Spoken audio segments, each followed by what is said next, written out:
Many of you will never have heard what I'm about to show you in this video, and even those of you who would have heard about it may never have seen it taught in this way. Pay attention. In trading, there's the concept of seasonality, or what we call seasonal tendencies. What they tell you is that every asset class at certain times in the year tends to move in a particular direction. So for certain commodities like cotton, soybeans, those are tradable assets, you'll notice that when they are in season, they tend to perform better. So you want to be buying around the time of the year when their stock tends to rise. It's not as clear-cut in Forex, but it can be a really powerful tool if you know how to use it. Here's what you're going to do. Take any chart. It can be Euro USD. Now, the January monthly candle has just closed. So this is the perfect time to do this type of macro analysis. Go on the monthly chart and look at how the February candle for the last 10 years closed. And I'll show you something very interesting. Actually, let's go to the chart. Let me show you.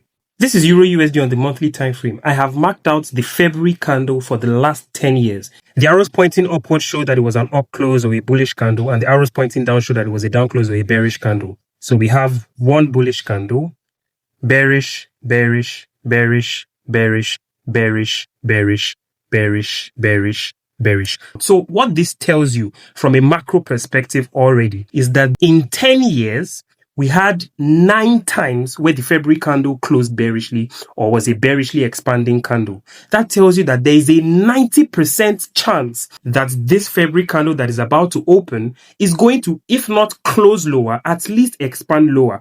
Now, you don't take this and trade it blindly.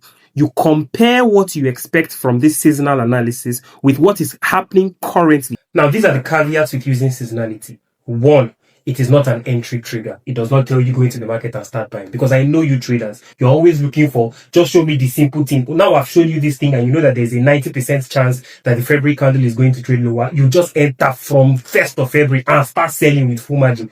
Don't do that, please. What you're doing is you're watching the market to see the structure that is forming. Is the market supporting your thesis of bearishness? So you're looking at the 4-hour time frame, on the daily time frame, on the weekly time frame. Are you seeing bearish market structure? You're going to be trusting your bearish PD arrays a little more. You're waiting to see if your 4-hour fair value gaps are holding, if your 1-hour fair value gaps are holding, if your daily fair value gaps are holding. When the market is supporting your thesis, that is when you use it. Also, it's a monthly candle. It does not mean that every day in that month is going to be red. No, there are going to be up moves. There are going to be retracements. The month might even close as a bullish candle, but your aim is to catch the bearish expansion in the month because you anticipate that there will be bearish expansion and you think that it will be the predominant price movement for the month. I'm Venus the Trader, and I'll talk to you later.